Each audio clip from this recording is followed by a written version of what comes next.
हाँ, सभी भक्तों का स्वागत है हमारे आज के गीतामृत कार्यक्रम में। चौथा अध्याय दिव्य ज्ञान की व्याख्या, और आज हम इस 16वें श्लोक का भाग तीसरा लेंगे। किम कर्म किम कर्मेति कवयोप्यत्र मोहिता तत्ते कर्म प्रवक्ष्यामि यज्ञात्वा मोक्ष्यसे शुभा। किम कर्म किम कर्मेति कवयोप्यत्र मोहिता तत्ते कर्म प्रवक्ष्यामि यज्ञात्वा मोक्ष्यसे शुभा। किम कर्म किम कर्मेति कवयोप्यत्र मोहिता तत्ते कर्म प्रवक्ष्यामि यज्ञात्वा मोक्ष्यसे शुभा। अनुवाद श्रील प्रभुपाद के द्वारा कर्म क्या है और अकर्म क्या है, इसे निश्चित करने में बुद्धिमान व्यक्ति भी मोहग्रस्त हो जाते हैं। अतएव मैं तुमको बताऊंगा कि कर्म क्या है, जिसे जानकर तुम सारे अशुभ से मुक्त हो सकोगे। तो हमने हमारे पिछले सेटिंग में मोहिता इस शब्द पर गौर किया था। तो मोह ये शब्द की परिभाषा है वह आसक्ति जो हमारे मनुष्य जीवन के उद्देश्य के लिए प्रतिकूल हो। तो हमारे अंदर स्वाभाविक भगवान को प्रेम करने की जो एक शक्ति है, एक सुप्त अवस्था में जब वो विकृत स्वरूप ले लेती है, वो जो भगवान के प्रति प्रेम, रुचि, आसक्ति जब उसका विकृत स्वरूप होता है तो वो है मोह इस भौतिक संसार के प्रति। तो एक रिकैप हम लेंगे हमारे पिछले सेटिंग का। मोह का अर्थ इल्यूजन श्रील प्रभुपाद ने बताया है, और हमने पिछली दफा दो प्रकार के मोह या इल्यूजन की चर्चा की थी। द इल्यूजन ऑफ परसेप्शन, दृष्टि का भ्रम; इल्यूजन ऑफ कंसेप्शन, विचार धारा का भ्रम। और ये 10 प्रकार के इल्यूजन हमारे शास्त्रों में वर्णित हैं अलग अलग जगहों पर, जिसके वजह से एक जीव बद्ध अवस्था को प्राप्त करता है और बद्ध अवस्था में रहता है। The world is meant to provide for my quota of enjoyment. Time factor will one day work in my favor. My way of enjoyment is the best. My choices are unmatched. My decisions are unquestioned. Mind eternalizes time in both pain and pleasure. Whatever happens is to happen within this one life only. I can solve everyone else's problem. My problems are the most important. Even God can't solve my problems. तो पशु समाज में उनका अधिकांश समय भ्रम होता है उनके दृष्टि को लेकर, परसेप्शनल इल्यूजन। परंतु हम मनुष्य, हम उसके परे जब हमारी विचारधारा से भ्रमित होते हैं, तो विचारधारा से भ्रमित होने के वजह से फिर हमारा जो दृष्टिकोण है, यहां तक कि शारीरिक रूप पर हमारा जो दृष्टिकोण है वो परिवर्तित हो जाता है। इसलिए ये दो अंग्रेजी के शब्द हैं इल्यूजन के संदर्भ में, यूटोपिया और dystopia. Imagining that everything is perfect and pleasant, imagining that everything is imperfect and unpleasant. इसलिए भीष्म पितामह ने श्रीमद् भागवत में युधिष्ठिर महाराज को जब उन्होंने उपदेश दिए, तो ये बहुत ही व्यावहारिक उपदेश संदेश उन्होंने युधिष्ठिर महाराज को सिखाया। Nothing is absolutely perfect and absolutely imperfect in this world. और हमने इसकी चर्चा करी किसके संदर्भ में? If you take any object, you cannot say that it is absolutely imperfect and you cannot say it is absolutely perfect. Similarly, any person, place, situation, ये सब में खामियां भी हैं और इन सब में कुछ न कुछ गुण भी है, दुर्गुण भी है, गुण भी। और फाइनली ये हमारा लास्ट स्लाइड था पिछले सेटिंग का, कि भगवान के संदर्भ में एक जीव भ्रमित होता है इस प्रकार से कि वो भगवान को अपने जीवन में चाहता है। He wants the Lord in his life, but how? Like this, your power and my intelligence. Krishna, I cannot be powerful like you. I need your power to execute my plans.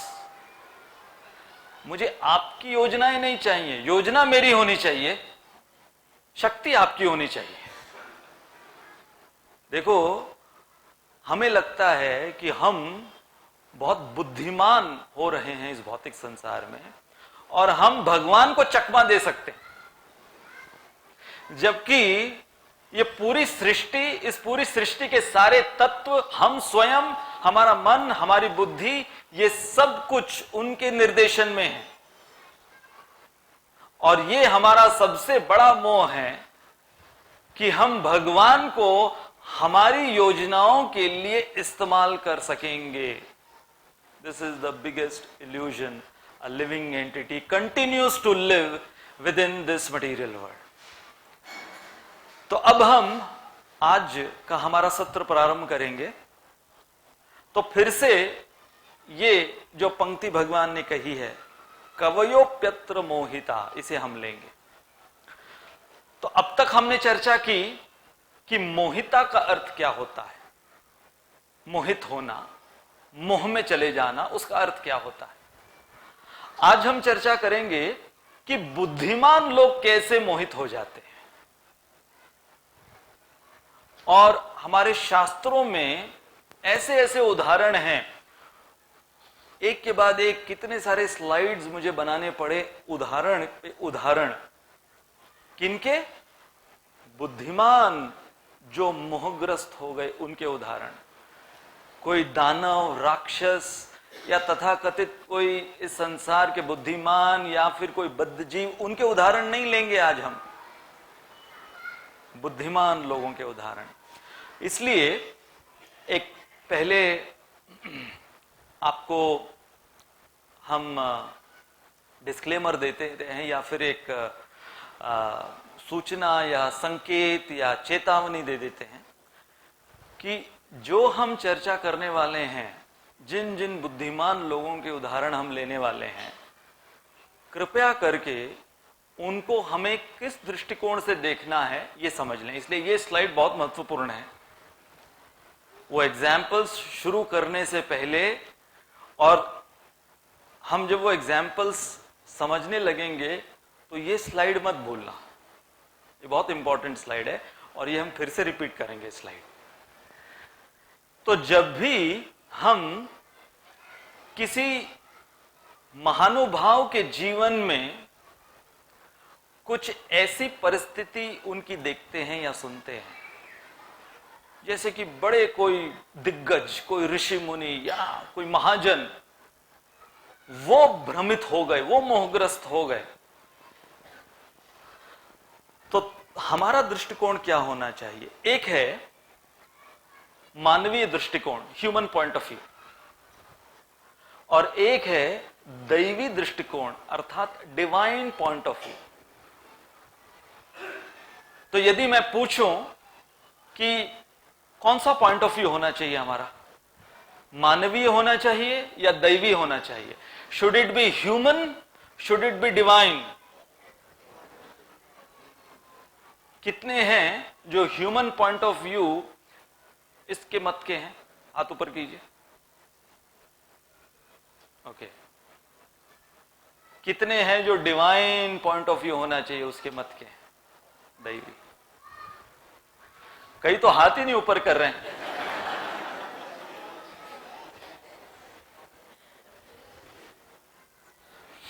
कोई मत नहीं। हमें दोनों का combination चाहिए। there should be a combination of human and there should be a combination of divine.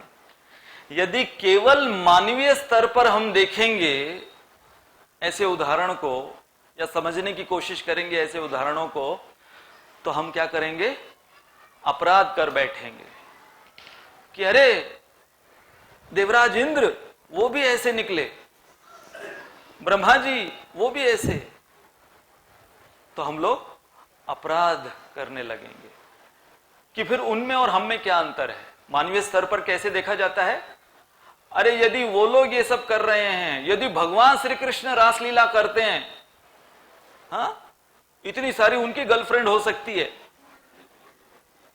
तो फिर हम में हर्ज किया, अपराध मानवीय स्तर पर। और अगर दूसरा एक्सट्रीम है कि नहीं नहीं नहीं, वो जो भी कुछ करें वो सब कुछ दैवी है, उसके अंदर मानवीय कुछ हो ही नहीं सकता, वो सब कुछ लीला है, तो हम मानवीय शिक्षाएं ग्रहण नहीं कर पाएंगे। फिर we won't be able to learn human lessons. So before we go through all these examples of big exalted personalities appearing to be illusioned, we have to understand the combination of the human and the divine viewpoint. Ready? तो सबसे पहला उदाहरण युधिष्ठिर महाराज, जो कि धर्मराज युधिष्ठिर महाराज, परंतु युधिष्ठिर महाराज जैसे धर्मराज ने भी जुआ खेला। अच्छा, इसके पीछे इतिहास भी है कि महाभारत के युद्ध के पहले व्यासदेव पांडवों से मिले, और व्यासदेव जो थे वो त्रिकालदर्शी थे। तो व्यासदेव जी ने भविष्य को देखते हुए युधिष्ठिर महाराज की ओर अपनी नजर घुमाते हुए कहा कि युधिष्ठिर को राजा बनाने के लिए अब एक ऐसा युद्ध होने वाला है जिसके अंदर 64 करोड़ योद्धा मारे जाएंगे, खून की नदियां बहेंगी, और ऐसे शव जिनका सर धड़ से अलग हो गया है इन नदियों में तैरते हुए दिखाई देंगे। ऐसा डिस्क्रिप्शन उन्होंने दिया महाभारत के युद्ध का। युधिष्ठिर महाराज ने जब ये सुना, मुझे राजा बनाने के लिए ये सब कुछ होने वाला है, तो युधिष्ठिर महाराज ने वहीं पर एक संकल्प ले लिया। संकल्प ये लिया कि जो भी मेरे जो आदरणीय पूजनीय हैं, मेरे जो बुजुर्ग, मेरे अग्रज हैं, वो मुझे जो कुछ आदेश दें, मैं कभी उन आदेशों का उल्लंघन नहीं करूंगा। तो उन्हें लगा कि यह संकल्प लेने से शायद हो सकता है कि युद्ध टल जाए। अब यह संकल्प युधिष्ठिर महाराज ने लिया है, धर्मराज हैं वो, और उस युग में जब भी कोई इस प्रकार के प्रण लेता था उसे निभाता था, है ना। प्राण जाए पर वचन न जाए। ऐसा नहीं कि बाद में फिर वो बोल देते मैंने लिया था, तो लिया होगा। हाँ, वो समय अलग था, परिस्थिति अलग थी, लिया होगा मैंने। मैं नहीं पालन करता, कर लो क्या करोगे। आजकल लोग ऐसे बोल देते, परंतु उस जमाने में यदि धर्मराज युधिष्ठिर महाराज ने यह प्रण लिया है तो प्राण जाए पर वचन न जाए। इसलिए शकुनी इत्यादि वो जानते थे कि ये युधिष्ठिर महाराज ने तो प्रण ले लिया है, चलो अब इसका फायदा उठाया जाए। कैसे? जुए के लिए बुलाओ, मनानी चौक कौन बुलाएगा? धृतराष्ट्र बुलाएंगे। तो बुजुर्ग हैं और युधिष्ठिर कभी इस न्योते को अस्वीकार नहीं करेंगे। परंतु फिर भी युधिष्ठिर महाराज के ऊपर ये एक लांछन लगाया जाता है कि उन्होंने जुआ खेला भी कैसे, और खेला तो खेला, दांव पर किसको लगाया? अपने भाइयों को, अपनी बीवी को दांव पर लगा दिया। तो इसलिए यहां पर यह पहला उदाहरण है कि ऐसे बुद्धिमान वो भी भ्रमित हुए। फिर अर्जुन जैसे विद्वान, भगवत गीता का प्रथम अध्याय, अर्जुन जो भ्रमित हुए हैं, और न केवल भ्रमित हुए हैं बल्कि भगवान के सामने तर्क रख रहे हैं कि मेरे अनुसार, इतने सारे बाकी वहां पर अर्जुन के वरिष्ठ मौजूद हैं, परंतु अर्जुन वहां पर जो तर्क रख रहे हैं कि मेरे अनुसार ये युद्ध क्यों नहीं लड़ना चाहिए, ये मैं प्रस्तुत कर रहा हूं, ये मेरा मत है। तो अर्जुन जैसे विद्वान भी भ्रमित हुए। भागवत में अजामिल का उदाहरण है कि अजामिल के विषय में हम पढ़ते हैं, सुनते हैं कि अजामिल ने उस वैश्या से विवाह किया और इतने कुकर्म में अजामिल लगा कि यमदूतों को आना पड़ा। विशेष रूप से 3 यमदूत खास केवल अजामिल के लिए वो आए यमलोक से। परंतु अजामिल के पतन होने के पहले का जीवन भी वर्णित है श्रीमद् भागवत में। अयम ही श्रुत संपन्न शील गुणालय, ऐसे ऐसे उसके गुण बताए गए हैं कि इतना वो सुशील था, इतना वो गुण संपन्न था, ऐसा वो ब्राह्मण था, वेद में पारंगत था, ये सारे गुण बताए गए हैं। तब फिर ये प्रश्न फिर से उठता है कि यदि अजामिल वो इतना बुद्धिमान था, यदि अजामिल वो इतना सुशील था, वो इतना वेदों में पारंगत था, फिर अजामिल कैसे मोहग्रस्त हुआ? कवयोप्यत्र मोहिता। अब जब अजामिल को यमदूत लेने आए, उस समय हम ये कथा जानते हैं कि अजामिल ने नारायण अपने पुत्र को पुकारा। भगवान नारायण को नहीं, परंतु अपने पुत्र का नाम जो नारायण रखा था, अपने पुत्र को पुकारा। और 4 विष्णुदूत वहां पर प्रकट हुए। अब वार्तालाप चल रहा है यमदूत और विष्णुदूत में, बीच में अजामिल लेटा हुआ है, दोनों को देख रहा है। एक तरफ यमदूत, एक तरफ विष्णुदूत, और दोनों का वाद विवाद चल रहा है। किनका? दोनों पार्टियों का, यमदूत और विष्णुदूत, दोनों पार्टियों का वाद विवाद चल रहा है कि इसे कहां जाना चाहिए।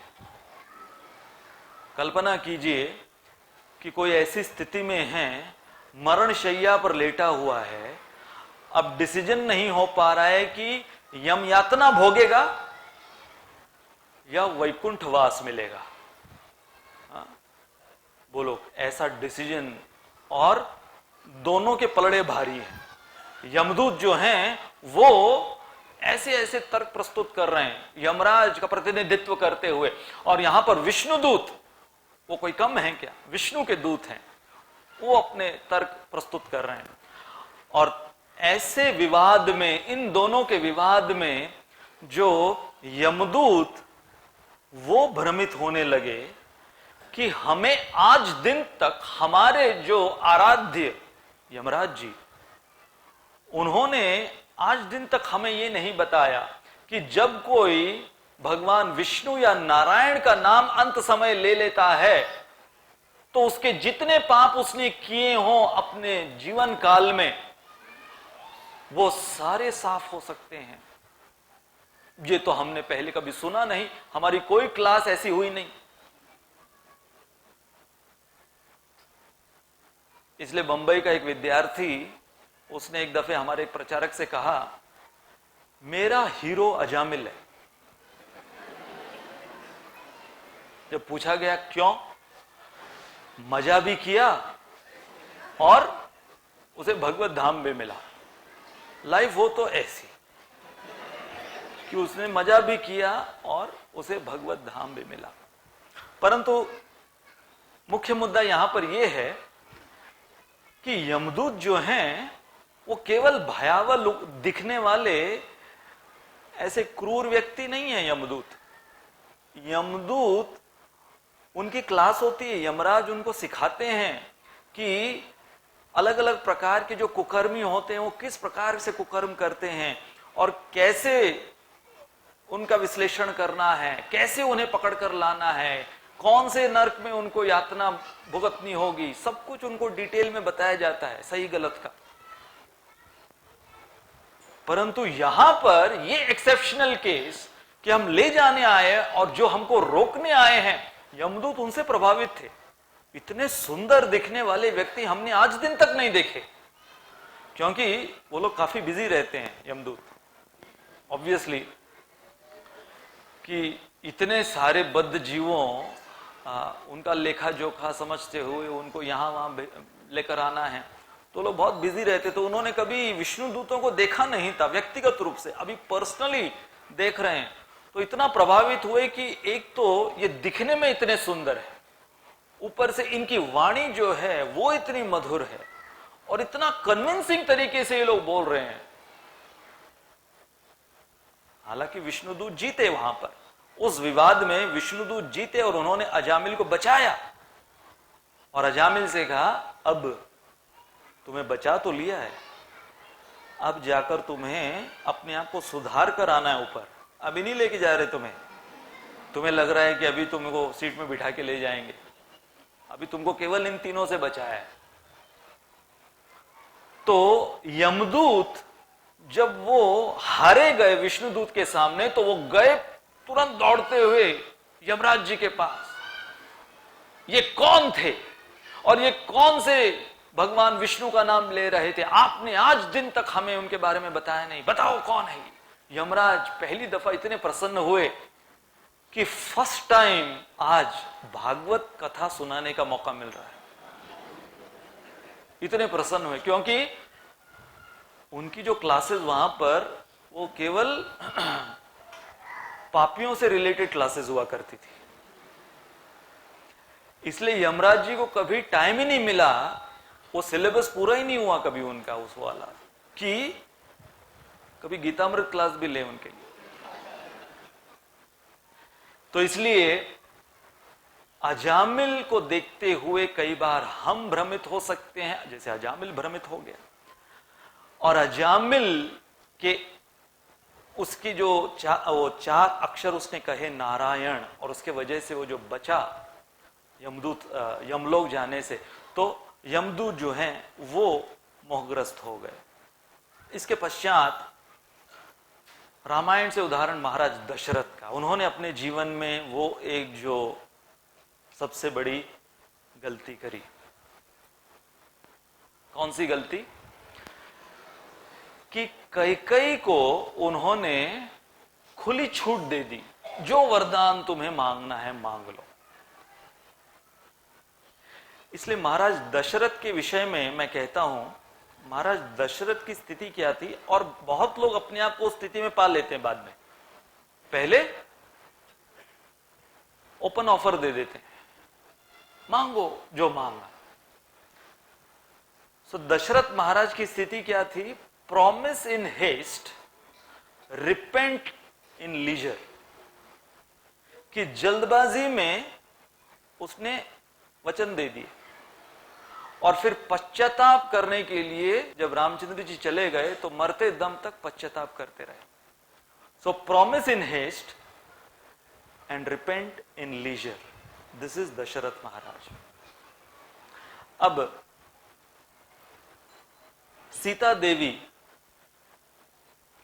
यही नासिक में यह घटना हुई। देखो, सब कुछ सकुशल हो रहा था, अब आखिरी साल था उनके वनवास का। यहां जब सीता हरण हुआ तो 13 साल बीत चुके थे, बस आखिरी साल 1 साल और बिताना, 13 साल बिता दिए थे। सीता देवी वो हिरण देखती, गोल्डन डियर। अब देखो कि ठीक है, देख लिया, अच्छा लगा, बातचीत कर लेते, देखा आपने, देखा फोटो खींची, अच्छा लगा, हाँ अच्छा, मैंने भी देखा, अच्छा, बस ठीक है, बस अपना रोटी खाओ सो जाओ। नहीं, चाहिए मुझे, अभी चाहिए, लेकर आओ उसको। तो उस समय सीता देवी ने जो स्त्री हट दिखाया,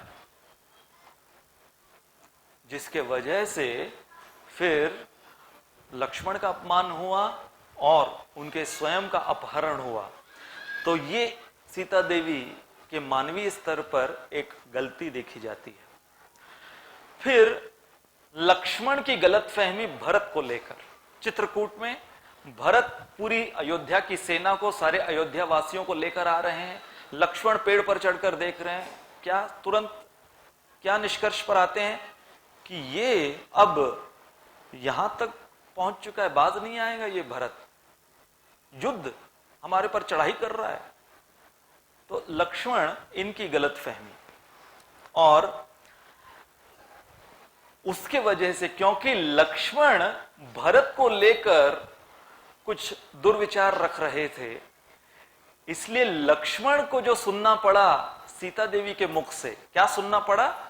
जब लक्ष्मण को भगवान श्री राम ने कहा था कि सुरक्षा में रखना सीता को, मैं आ रहा हूं उस हिरण को लेकर और छोड़ना मत ये जगह यहां से। और सीता देवी वो कह रही हैं, जब उन्होंने आवाज सुनी, हालांकि वो रामचंद्र जी की आवाज नहीं थी परंतु उस मारीच राक्षस की आवाज थी, और लक्ष्मण वो समझ गए कि ये रामचंद्र जी हो ही नहीं सकते, परंतु सीता, उन्होंने जो अपशब्द कहे लक्ष्मण को, अब मैं समझी कि तुम इस स्थिति के ताक में थे कि कब तुम एकांत में मेरे साथ रहोगे। तो लक्ष्मण को ये शब्द क्यों सुनने पड़े? क्योंकि लक्ष्मण ने भरत को लेकर जो अपशब्द कहे थे, इसलिए उन्हें ये सब कुछ सुनना पड़ा। और आगे चलकर सीता को अग्नि परीक्षा से क्यों गुजरना पड़ा? क्योंकि सीता ने लक्ष्मण को ऐसे शब्द कहे। तो ये सब मानवीय स्तर पर भगवान अपने लीला द्वारा हमें सिखा रहे हैं कि कैसे हमें हर एक कदम पर चौकन्ना रहना है। अब अगला उदाहरण, भीष्म पितामह, जो कि एक महाजन हैं, पूजनीय हैं, आराध्य हैं, परंतु उन्हें भी बाणों की शैया मिली। क्यों?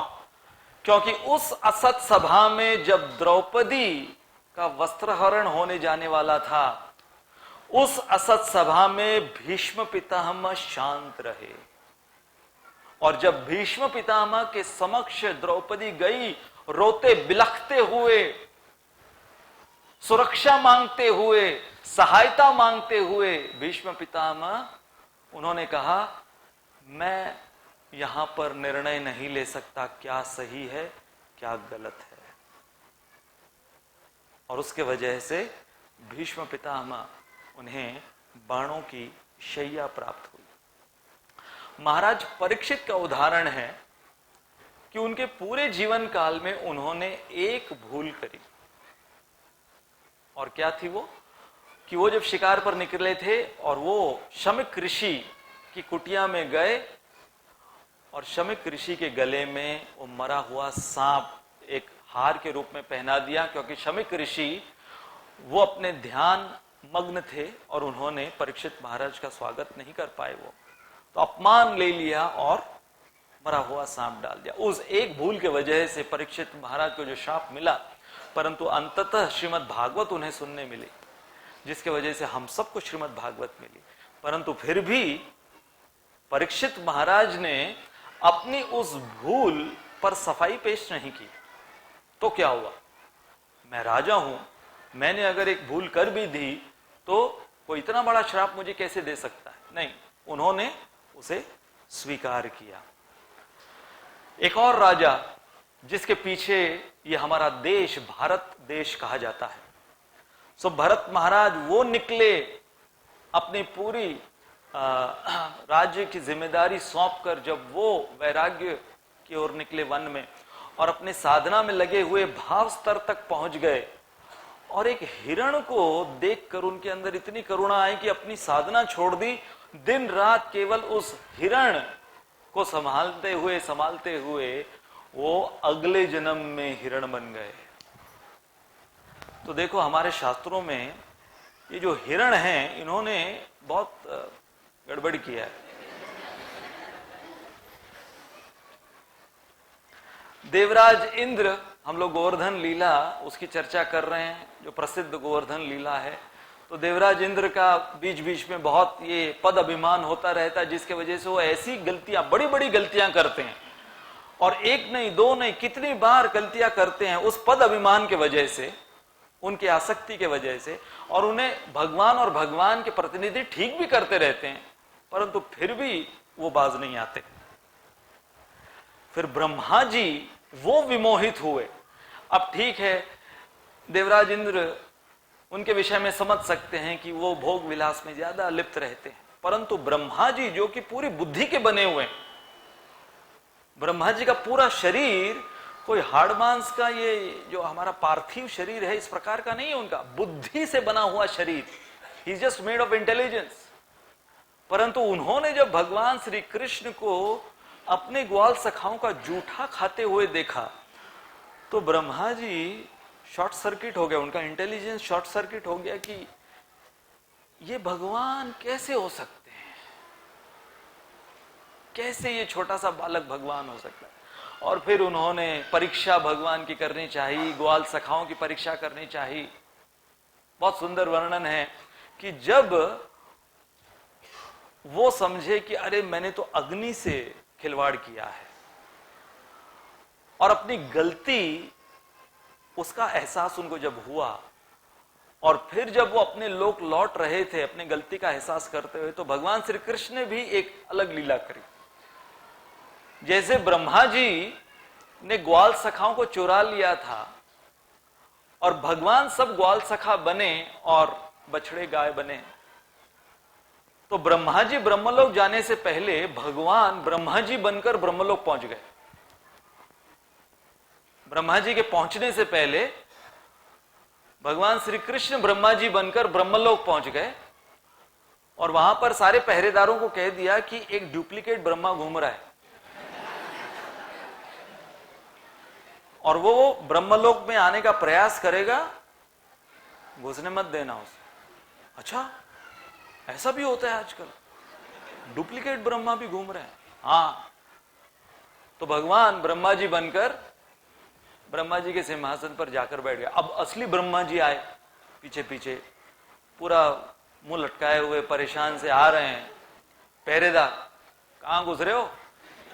ब्रह्मा जी, कौन? तुम मुझे पूछ रहे हो? तुमको सलामी देनी चाहिए, सैल्यूट वैल्यूट कुछ नहीं। हाँ, हमें पता है तुम डुप्लीकेट हो, चलो। असली अंदर बैठे हुए हैं।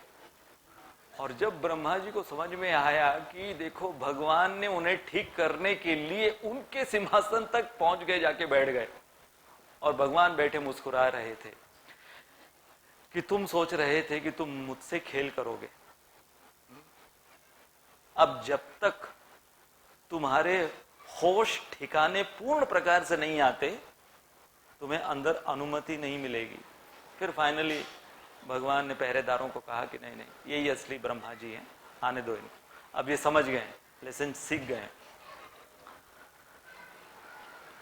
ब्रह्मा जी एक बार द्वारका गए भगवान से मिलने के लिए। बहुत सुना था उन्होंने कि द्वारकाधीश भगवान, उन्होंने 16,108 रानियों के साथ शादी करी है और 16,108 महल बनाए हैं, निर्माण किया है उनका। तो ब्रह्मा जी मिलने गए और कि भाई मैं जो सबसे इंपॉर्टेंट व्यक्ति हूं पूरी सृष्टि में, कि फर्स्ट आर्किटेक्ट सिविल इंजीनियर उनका, जो पूरी सृष्टि का निर्माण मैंने किया है उनके अंडर। तो भगवान समझ गए इनके अंदर फिर से अभिमान हो गया है। तो भगवान ने फिर पहरेदारों को कहा, द्वारका के उनके महल के बाहर के पहरेदारों को कहा कि वो ब्रह्मा जी आएंगे, उनको अंदर आने मत देना, बाहर एक बेंच लगा दो, बिठाओ वहां पर। बेंच पर बिठा दिया। बेंच पर बैठे हुए ब्रह्मा जी, अंदर नहीं अनुमति। क्यों भाई, क्या हुआ? नहीं नहीं, वो बिजी हैं। पहरेदारों ने कहा बिजी हैं अभी। अच्छा, बिजी हैं। बैठे रहे ब्रह्मा जी। फिर पहरेदार आए, वो भगवान कृष्ण पूछ रहे हैं कौन से ब्रह्मा जी हैं आप? कौन से ब्रह्मा जी? एक ही तो है ब्रह्मा, कौन से ब्रह्मा जी मतलब क्या होता है? तो फिर उन्होंने कहा जो चतुर्मुख, 4 मुख वाले, बोलो।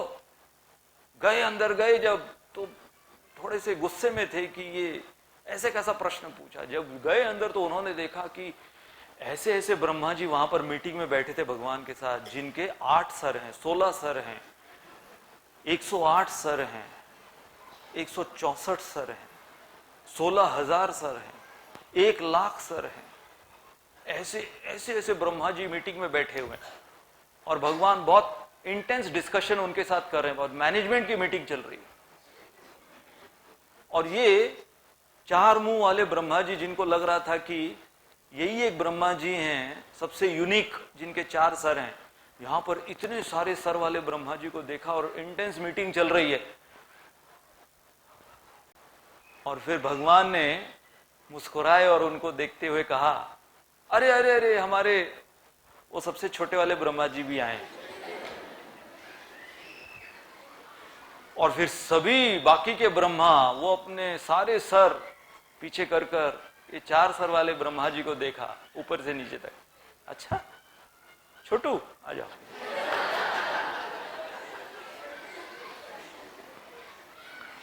तो ये किस्सा एक और ब्रह्मा जी के साथ हुआ। फिर भगवान शिव जी, जो प्रसिद्ध लीला मोहिनी मूर्ति, मोहिनी मूर्ति से भगवान शिव जी, इसलिए जब भगवान शिव जी गए मोहिनी मूर्ति अर्थात भगवान विष्णु के पास, क्योंकि वो मिस कर गए थे, इस अवतार को देख नहीं पाए वो, और बाकी सारे देवता उन्होंने तो मोहिनी मूर्ति का रूप देखा और वो लोग जाके शिव जी को चिढ़ा रहे थे, आपने नहीं देखा, मिस कर दिया, मिस किया। तो शिव जी उनको बहुत ये लग रहा, मैं सारे अवतार भगवान के मैंने देखे हैं और मेरी उनके अंदर सब लीलाएं हुई है, ये ऐसा अद्भुत अवतार, ये सारे कल के देवी देवता चिढ़ा चिढ़ा के जा रहे हैं मुझे। तो शिव जी गए, मुझे भी देखना है।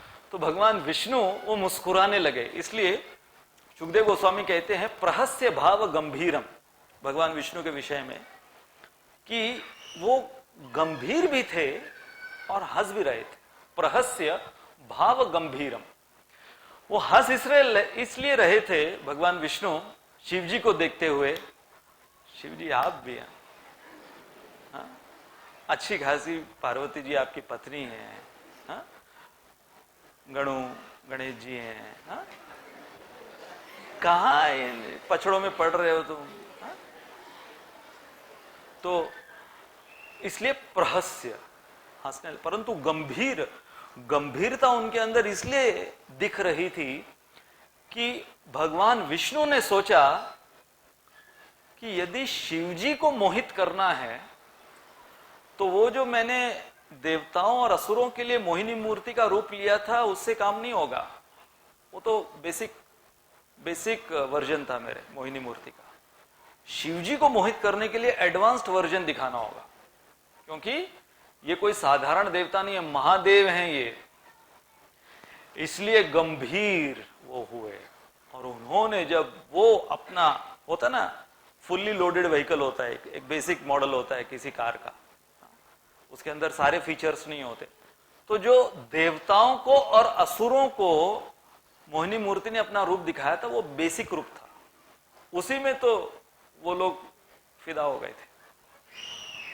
परंतु शिवजी के लिए उन्होंने फुल्ली लोडेड वर्जन दिखाया अपना। और फिर शिवजी जो, और पार्वती के सामने हो रहा है सब, पार्वती भी उधर हैं, पार्वती के सामने शिवजी मोहिनी मूर्ति के पीछे भाग रहे हैं और मोहिनी मूर्ति भी जानबूझ के शिवजी के जो डिसाइपल्स हैं सब लोग ध्यानस्थ ओम नमः शिवाय करते बैठे हैं, बड़े बड़े ऋषि मुनि, उनके सामने से मोहिनी मूर्ति भाग रही है और पीछे शिवजी भाग रहे हैं और ये लोग सब ध्यानस्थ देख रहे हैं, गुरुदेव। हालांकि भगवान शिवजी का स्तर ऐसा है कि इस पूरी लीला के पश्चात भगवान शिवजी ने जो गुणगान किया भगवान विष्णु का, ऐसा नहीं कि वो भगवान विष्णु को कहने लगे कि मैंने खाली आपको वो एक झलक दिखाने के लिए कहा था, आपको ये सब करने के लिए नहीं कहा था। उन्होंने कोई केस नहीं किया भगवान के ऊपर, उल्टा वो इतने प्रसन्न हुए कि आप ही हो और आपकी ही माया है और ये सिद्ध हो गया है। शिव जी कहते हैं मेरे जितने भक्त हैं वो देखो कि भगवान कौन है, तुम मुझे भगवान मानते हो, ये है मेरे भगवान। इस प्रकार से उनका भाव था। इसलिए जब कोई मुझे पूछता है कि भगवान शिव जी की कौन सी लीला है जिससे आप उनके प्रति जो आदर है आपका बढ़ता है, तो ये लीला है कि जिसके अंदर अल्टीमेट ह्यूमिलिटी शिव जी की दिखने में आई। अब नेक्स्ट एग्जाम्पल देवराज इंद्र का। अब देखो, हमने इस लीला की चर्चा भी की है कि सत्यभामा को पारिजात पुष्प चाहिए था, भगवान ने कह दिया कि पुष्प क्या, मैं पेड़ लेकर आ जाता हूं। एक पारिजात का पेड़, सोचो पूरी सृष्टि जिनकी है, एक पारिजात का पेड़ देवराज इंद्रलोक के उनके आंगन से ले जा रहे हैं। और इंद्र कहते हैं कैसे ले जा रहे हैं, किसको कह रहे हैं? पूर्ण पुरुषोत्तम भगवान को कह रहे हैं कि कैसे ले जा सकते हो। और लड़ाई करने लगे, किसके लिए? एक पेड़ के लिए, है ना। ऐसे बुद्धिमान व्यक्ति भी, हम लोग सोचते हैं यहां पर तो हम सब कुछ मदन गोपाल जी को ऑफर करते हैं, हालांकि वो कुछ मांगते नहीं, इसलिए हम लोग केवल आम वगैरह एक पेटी ऑफर करते रहते हैं। कल को वो आ जाए, बोले धर्म बंगला दो तुम्हारा, हम भी देवराज इंद्र जैसे आ जाए, कैसे बंगला है ना, इतना बड़ा मंदिर आपका, रहो ना उधर बंगला मांग रहे। तो भगवान भी जानते हैं कि कौन सी नजदबानी है, देवराज इंद्र की हो ना, पारिजात वहां से निकालना है। परंतु फिर भी एक हम लोग भी थोड़ा भ्रमित हो जाते हैं जब ऐसी लीलाएं, इसलिए याद रखना क्या, मानवीय स्तर और दैवी स्तर, वो भूलना मत। फिर ये कथा है जय विजय और कुमारों के बीच में जो झड़प हुई। ये चतुष कुमार ब्रह्मा जी के मानस पुत्र, ये वैकुंठ में अंदर जाना चाहते थे, जय विजय ने रोक दिया, नहीं जा सकते। कौन? छोटे छोटे बच्चे, एक तो कपड़े भी नहीं पहने, कपड़े पहन के आओ, पहले जाओ नैपी पहन के आओ, भेज दिया। अब वो नहीं जानते कि ये कोई छोटे बच्चे नहीं है, बड़े चतुष मानस पुत्र हैं ब्रह्मा जी के, लेकिन उनके बीच में वहां पर झड़प हुई। तो ये एक और लीला है। दक्ष प्रजापति और शिवजी, अब देखो कौन है, एक गुणावतार शिवजी हैं और दक्ष प्रजापति उनके ससुर हैं। तो देखो, एक तो ससुर, क्या उनका एक प्रजापति है वो, हाँ, डायरेक्टली वो ब्रह्मा जी के पुत्र हैं, और शिवजी जो उनके दामाद हैं।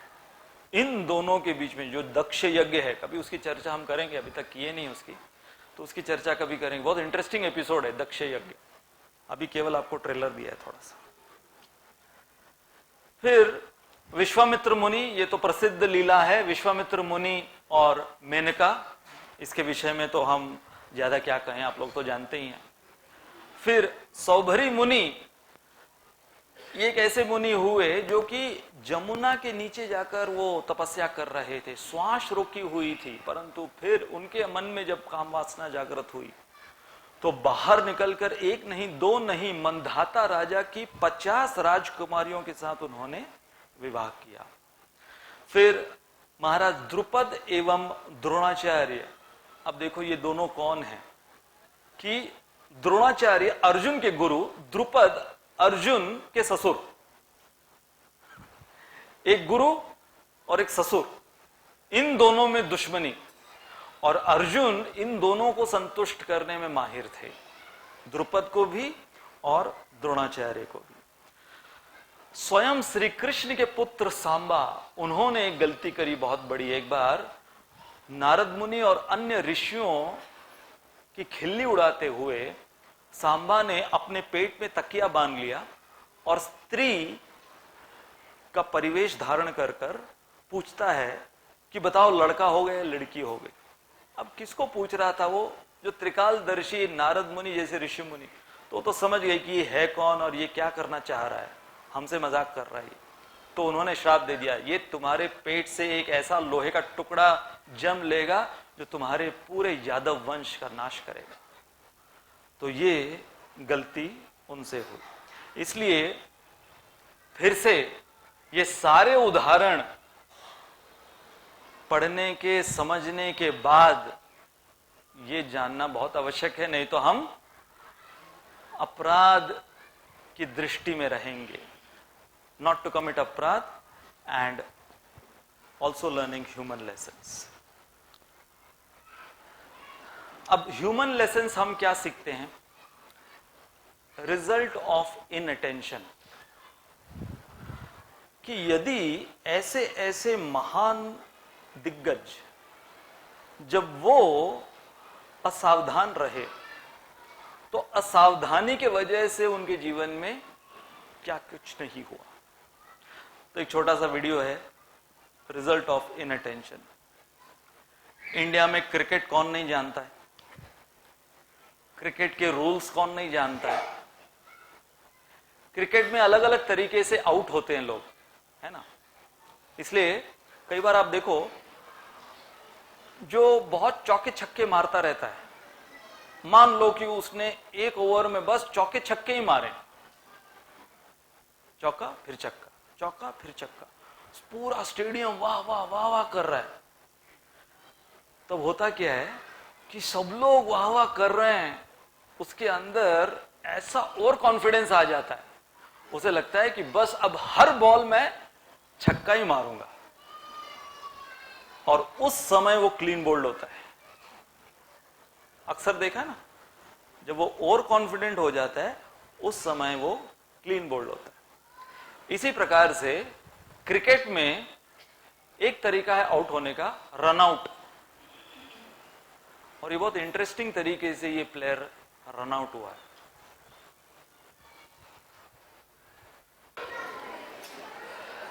एक बार एक पार्क में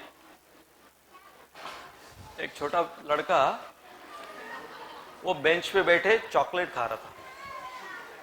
तो एक आंटी आके बैठी उसके बगल में, और ऐसे ही छोटा बच्चा है, देख रही है उसको, वो चॉकलेट खा रहा है। एक चॉकलेट खाई उसने, दूसरी चॉकलेट खाई, तीसरी चॉकलेट खाई। वो आंटी बोली, बेटा इतनी चॉकलेट नहीं खाते। वो बोला, क्यों? नहीं नहीं, तुम्हारे वो दांत खराब हो जाएंगे, इतनी चॉकलेट नहीं खाते। नहीं खाओ चॉकलेट तो क्या होगा, लंबी उम्र मिलेगी तुम्हें, तुम्हारी उम्र लंबी होगी, आंटी ने कहा। वो लड़का कहता है, मेरी नानी माँ वो 99 साल तक जी, 99 साल। तो आंटी कहती, जरूर उसने चॉकलेट नहीं खाई होगी। ये लड़का कहता, नहीं, वो अपने काम से काम रखती थी।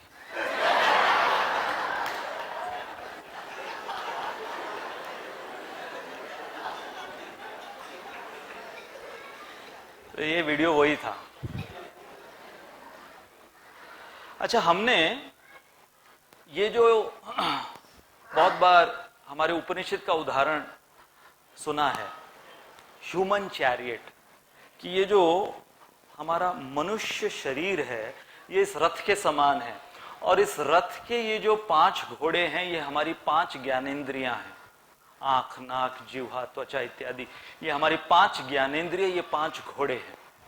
लगाम, मन, लगाम की तुलना मन से की गई है, और जो सारथी है उसकी तुलना बुद्धि से की गई है, और जो इस पे रथी है आरूढ़, वो है आत्मा हमारा।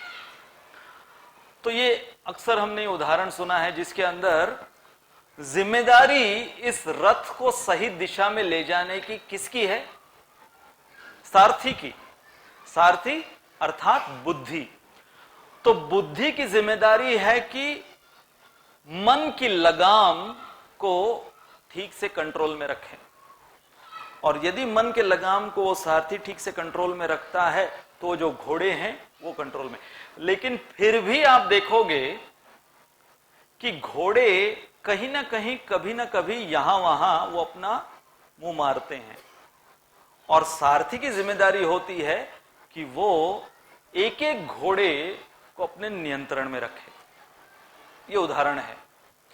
अब हमारे साथ भी क्या होता है कि जो हमारा मन है ये लगाम है, और ये हमारी इंद्रियों को छूट देने लगता है कि चलो तू यहां पे जा सकता है, तू यहां, ये घोड़ा तू यहां पे भी जा सकता है, तू यहां पे भी जा सकता है। इसलिए आपने अनुभव किया होगा कि स्पेशली जब आप साधना में लगते हो, साधना अर्थात इस मन को कंट्रोल करना, इंद्रिय से ज्यादा मन को कंट्रोल करना साधना का अर्थ, तो जब हम साधना में लगते हैं, जैसे कि इस समय साधना हो रही है ना, मैं जो कह रहा हूं आप लोग उसको सुनने की कोशिश कर रहे हो, ध्यान लगा के सुनने की कोशिश कर रहे हो, ध्यान लगाकर सुनने की, समझने की कोशिश कर रहे हो।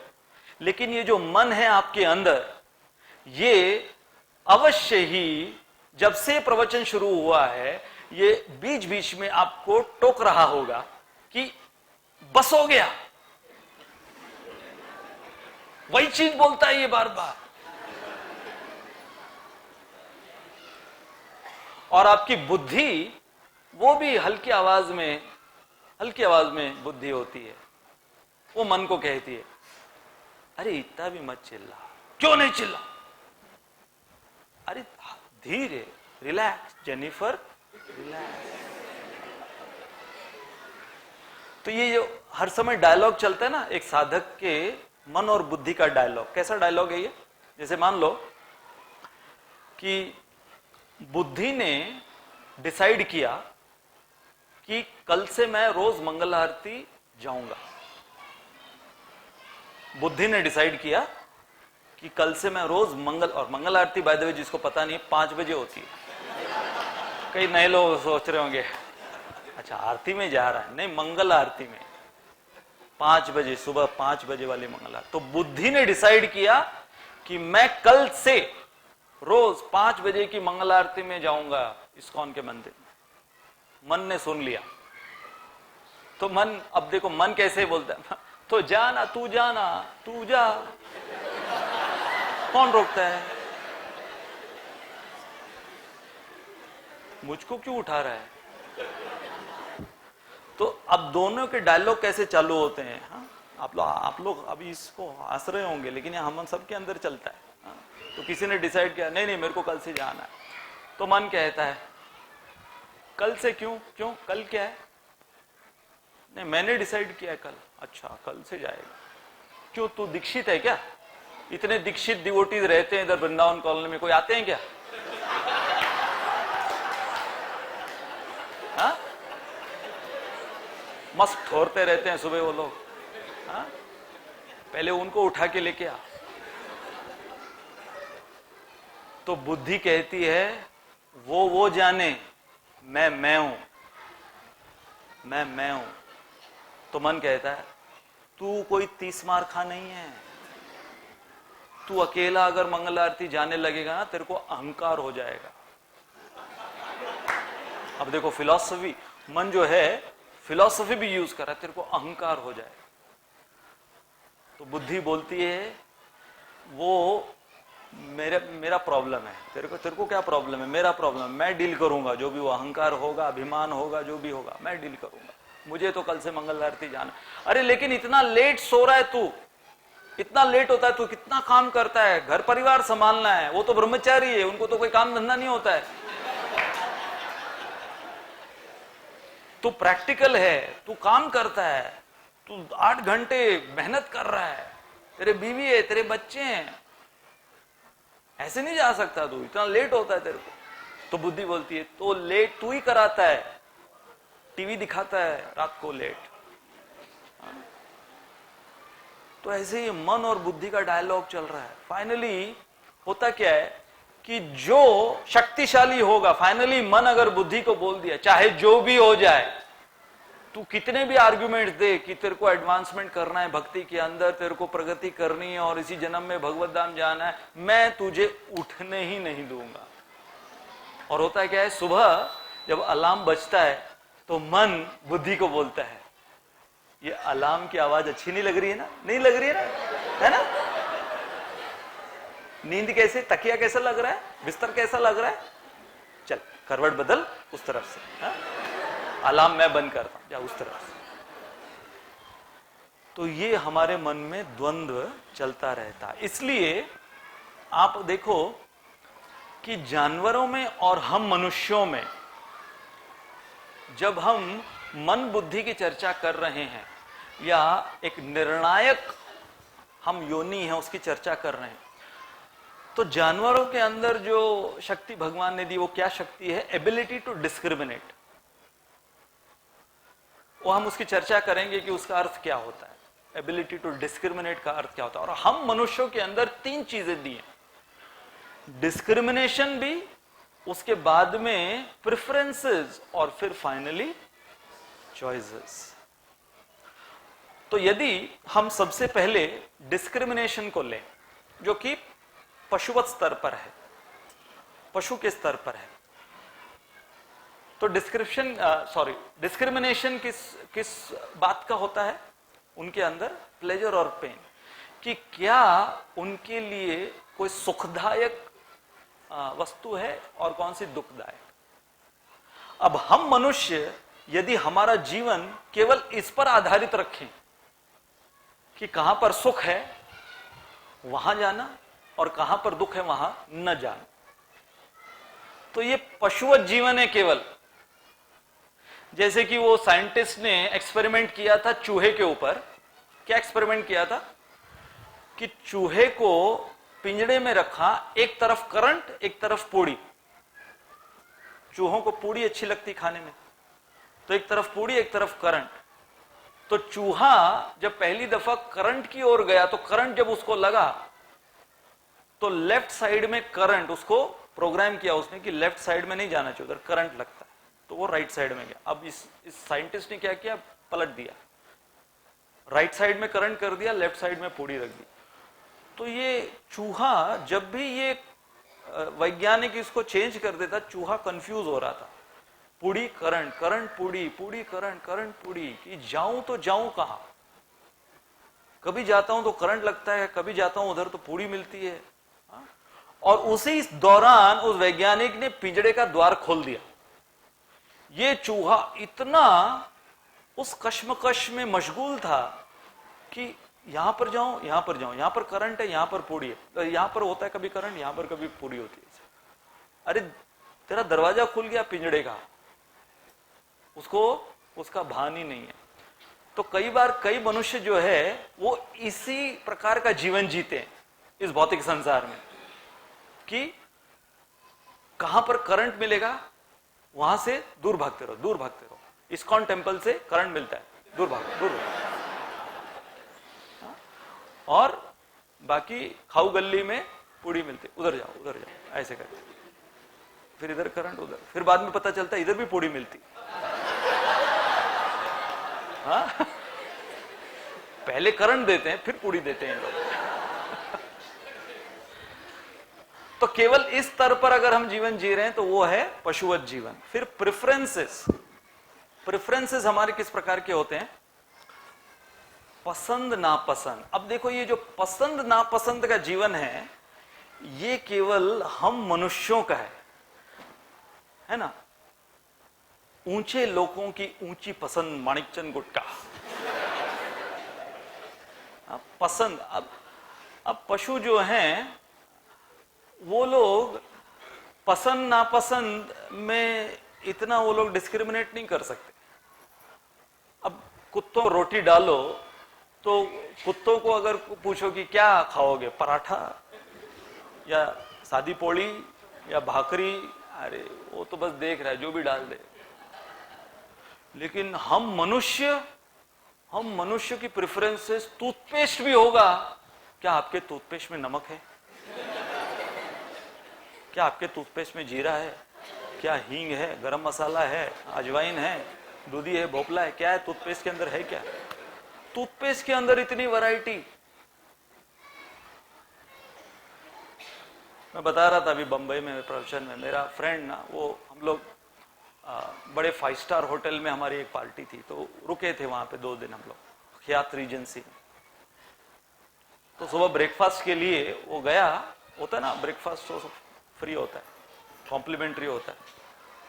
तो उसने कॉफी मांगी, तो जो वेटर था उसने पूछा, सर कौन सी कॉफी लेंगे? लाइट, स्ट्रॉन्ग, मीडियम, कैपुचिनो, मोका, लाटे, एस्प्रेसो?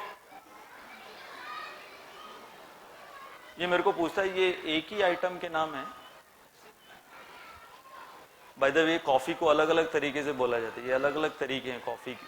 कॉफी के अवतार हैं 10 अवतार, mocha, latte, espresso, light, medium, strong.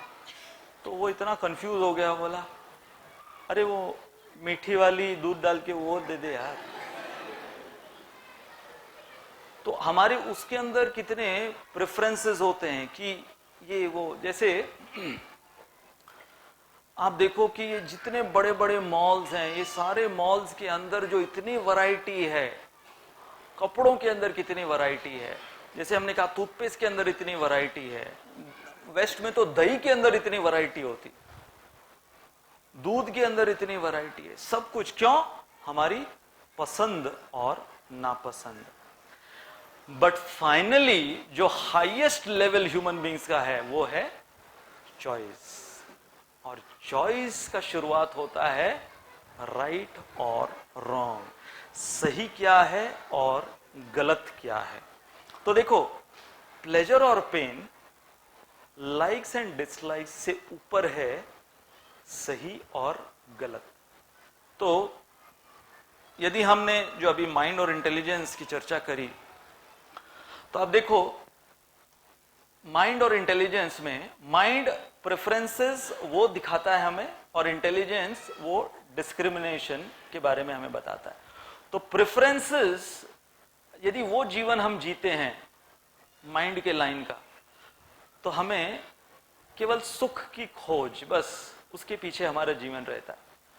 परंतु इंटेलिजेंस जब हमें डिस्क्रिमिनेट करना सिखाता है, तो हम परिणाम के विषय में सोचते हैं कि मैं सही करूंगा तो उसके परिणाम क्या होंगे, गलत करूंगा तो उसके परिणाम क्या होंगे। इसलिए जब हम चॉइस की बात करते हैं, तो उसमें ये दो चीजें, ये मतलब एक मनुष्य जीवन की प्रगति का मान लीजिए उच्चतर स्तर है।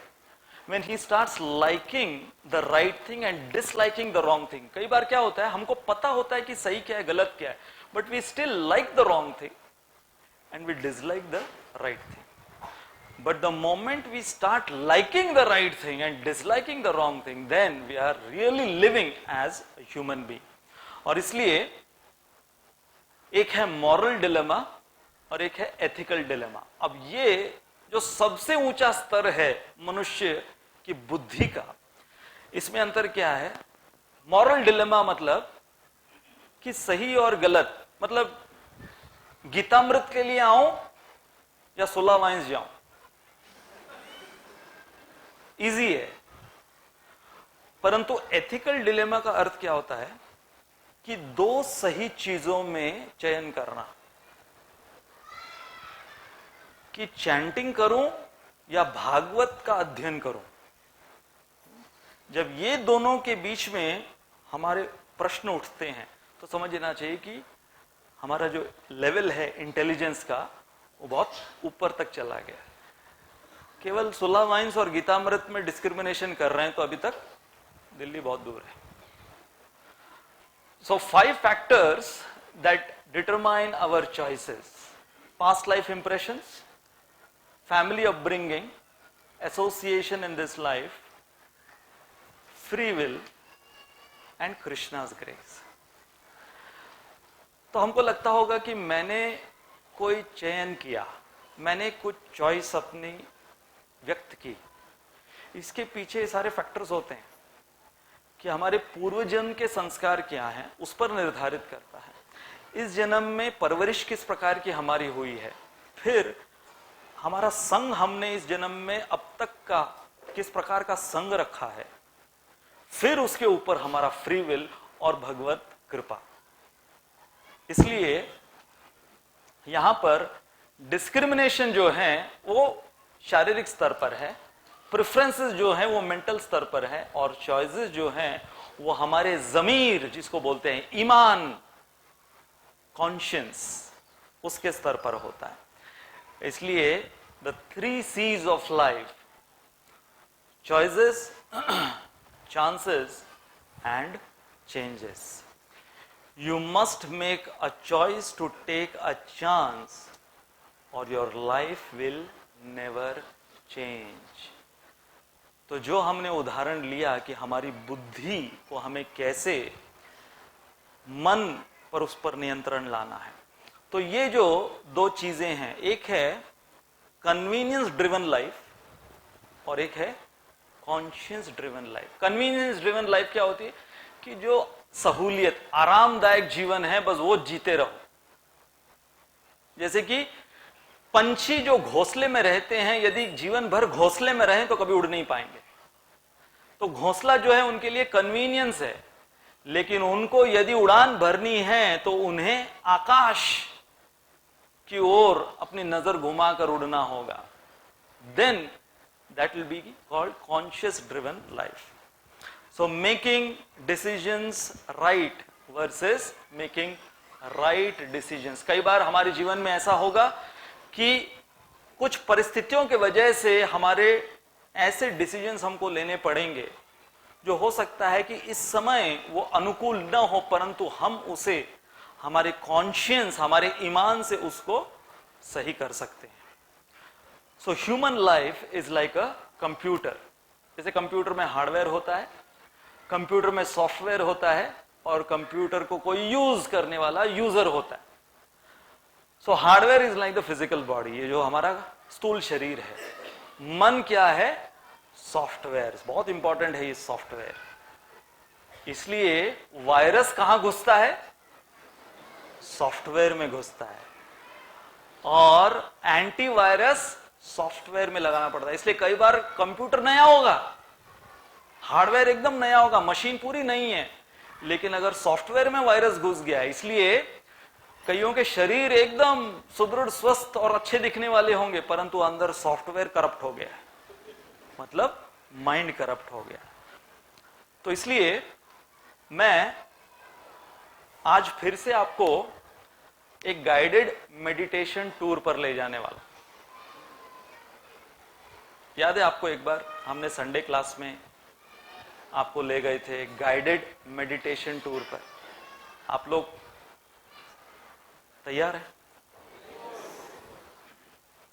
तो ये बहुत इंटरेस्टिंग, वो जो हमने उस टाइम किया था, वो आपको हम वृंदावन ले गए थे।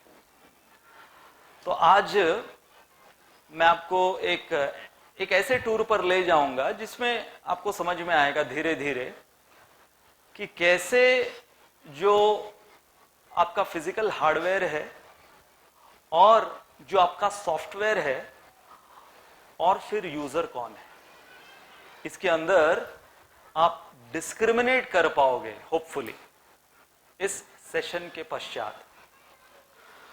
तो जैसे हमने पिछली दफा किया था, अभी हम ये सारी बत्तियां ये धीमी करने वाले हैं और एक सॉफ्ट म्यूजिक प्ले होने वाला है। आपको सॉफ्ट म्यूजिक का केवल सहारा लेना है, और सबसे महत्वपूर्ण बात है कि जो मेरे मुख से वाक्य निकलेंगे, आपको मेरी आवाज पर ध्यान देना है, और जो मेरी आवाज के जो शब्द और वाक्य होंगे, उसका अर्थ समझने पर उसकी कल्पना करनी है आपको।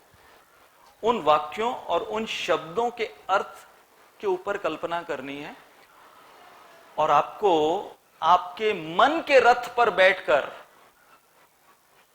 मैं जहां आपको ले जाऊं वहां आपको जाना।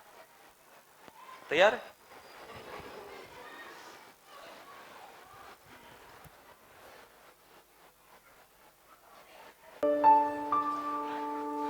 तो सब लोग सबसे पहले तो अपनी आंखें बंद कीजिए, और आप जिस चेयर पर बैठे हुए हैं उस चेयर पर आपको आपके शरीर को जितना हल्का हो सके उतना हल्का बनाना है।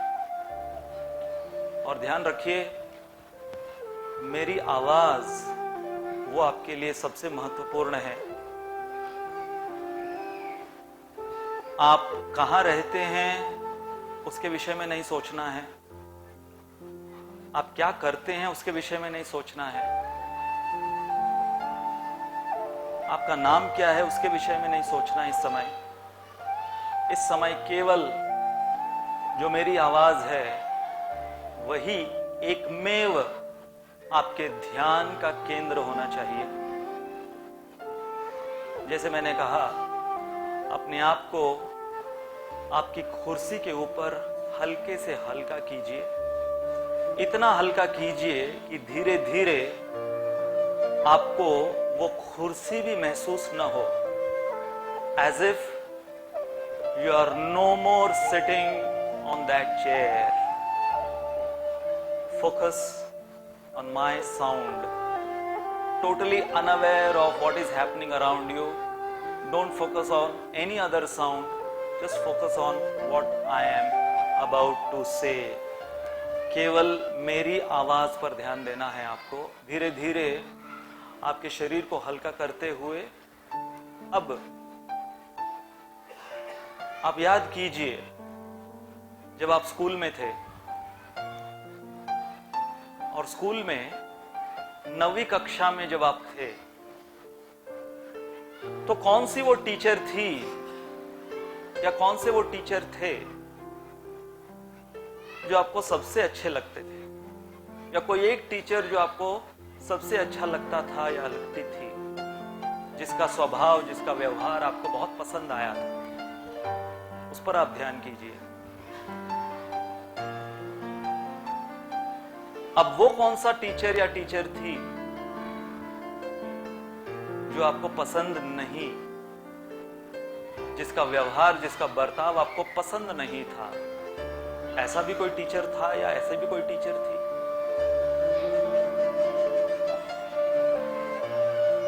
अब आप याद कीजिए कि पिछली दफा आप कौन सी शादी में गए थे. क्या वो शादी आपके किसी बहुत निकटतम रिश्तेदार की थी? कहां थी वो शादी? और वर वधू आपको यदि याद है कि क्या कपड़े उन्होंने पहने थे, दिखने में वो अच्छे थे? उस शादी का खाना कैसा था? आपको वो याद है? आपको याद है आप क्या कपड़े पहनकर गए थे उस शादी में? क्या उस शादी में आप अपनी स्वेच्छा से गए थे या केवल फॉर्मेलिटी के रूप में गए थे? उस शादी को याद कीजिए.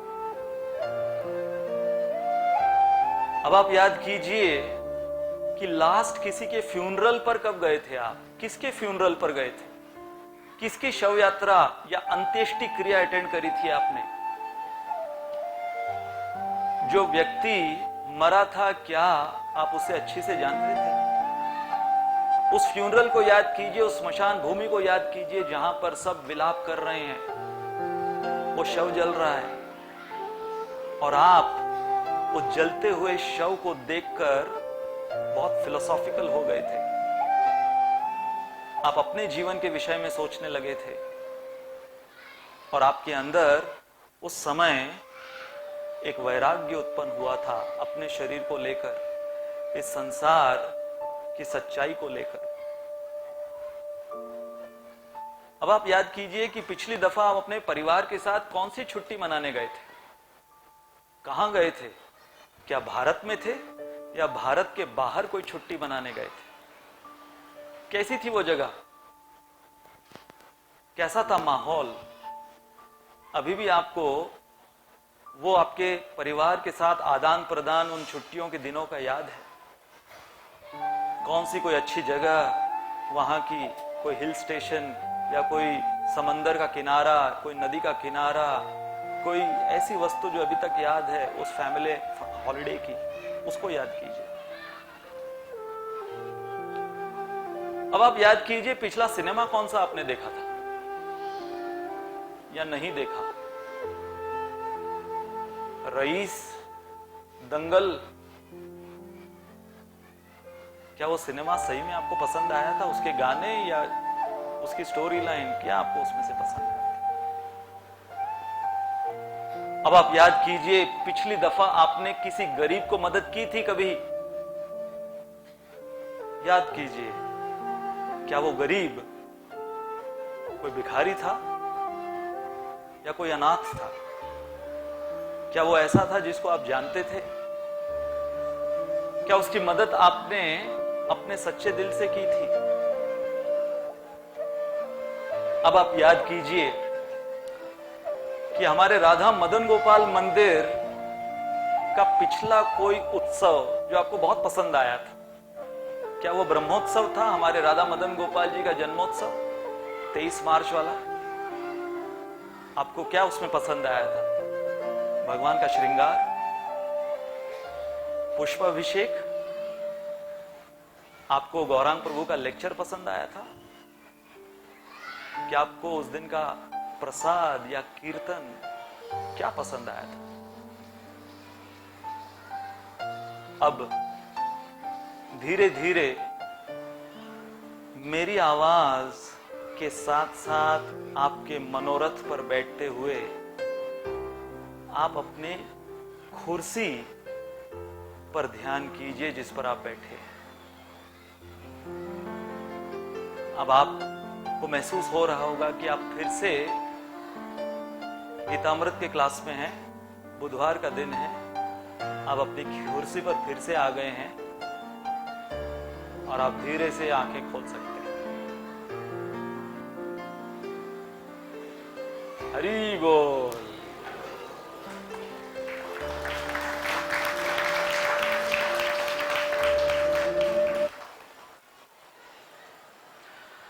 आप लोग सोच रहे होंगे कि पॉइंट क्या था?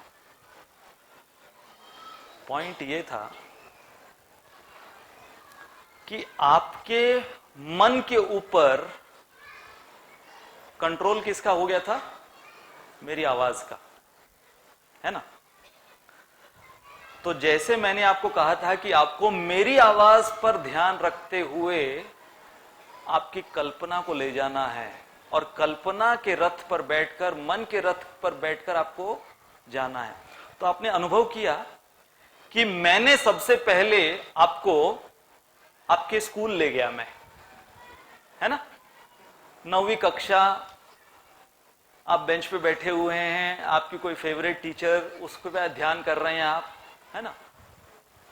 फिर तुरंत उसके बाद मैं आपको एक शादी में ले गया, रिसेंटली जो भी शादी में आप गए होंगे, है ना?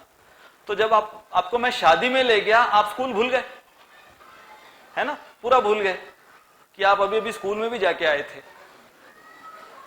फिर आप पूरा शादी में चले गए, क्या वर वधू ने कपड़े पहने थे, खाना कैसा था, मैंने कौन से कपड़े पहने थे, शादी में आ गए। उसके बाद तुरंत शादी से मैं आपको उठाकर कहां ले गया? शव यात्रा, स्मशान भूमि ले गया। तो अब आप स्कूल भी भूल गए, शादी भी भूल गए और कहां पहुंच गए? स्मशान भूमि। और स्मशान भूमि में आपके विचार क्या हो रहे हैं कि ये जीवन नश्वर है। इससे पहले शादी में किस प्रकार के विचार थे? अरे बहुत होप्स है जीवन के, है ना? अब वो भूल गए। अब आप किसी की मैयत में हैं, स्मशान भूमि में, वहां पर पिछला सब कुछ भूल गए। फिर वहां से मैं आपको कहां ले गया? Family holiday. हो सकता है आप कहीं गए होंगे, विदेश में गए होंगे, कहीं थाईलैंड गए होंगे, स्विट्जरलैंड गए होंगे, लंदन गए होंगे, अमेरिका गए होंगे, या फिर सापुतारा गए होंगे। लेकिन तुरंत आप स्मशान भूमि से फैमिली पिकनिक में चले गए, वहां पर आपका ध्यान, और पिछले सब कुछ भूल गया। जो मैं अभी अभी आपको 5 मिनट पहले ले गया था, वो सब कुछ भूल गए कि नहीं भूल गया? फिर उसके बाद में मैं आपको ले गया, वो सिनेमा आपने अगर देखा होगा तो वो सिनेमा क्या था, उसकी स्टोरी लाइन क्या थी। उसके पश्चात फेस्टिवल, कि कौन सा फेस्टिवल, या किसी गरीब को आपने कुछ दान दिया, दक्षिणा दी, उसके ऊपर आपको ले गया। सो फाइनली हुआ क्या? ये 10 मिनट में आपके मन में इतनी शक्ति है, आप खुद पहचान सकते हो इन 10 मिनट में कि आप यदि चाहो तो इन 10 मिनट में 9वीं कक्षा से लेके राधा मदन गोपाल के ब्रह्मोत्सव और उसके बीच में जो कुछ है वो आपके अंदर शक्ति है। आप डिक्टेट कर सकते हो आपके माइंड को। ये तो मैंने टेक ओवर किया आपके माइंड को और ये माहौल क्रिएट किया। यही माहौल आप हर दिन आपके लिए क्रिएट कर सकते हो। You can become the user of your hardware and of your software. You can decide what your mind should be thinking.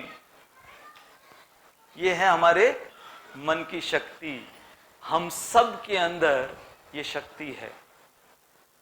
इसलिए हमें इसे कोसते नहीं रहना चाहिए, इस मन को कोसते नहीं रहना चाहिए, क्योंकि इसके अंदर इतनी शक्ति है। इसको सही तरीके से डाइवर्ट करेंगे, जैसे मैंने अभी ये माहौल क्रिएट करके डाइवर्ट करवाया, वैसे ही ये जो पूरा हमारा एक साधक का जीवन है, ये एक साधना का जीवन है, जिसके अंदर हम हमारे माइंड के लिए एक माहौल क्रिएट कर रहे हैं, और फिर जो महामंत्र है वो यूजर बन जाता है और वो डायरेक्ट करता है।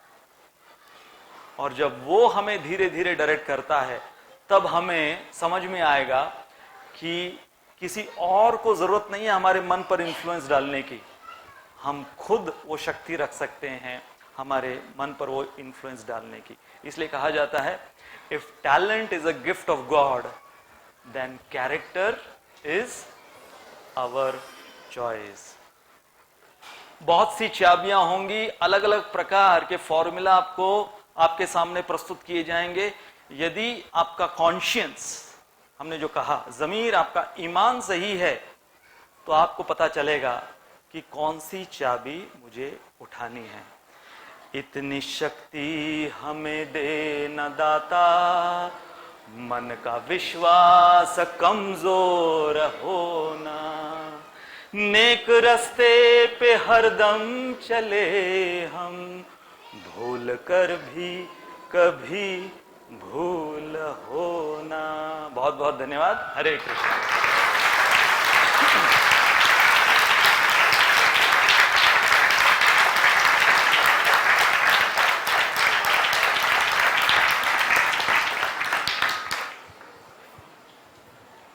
हरे कृष्ण।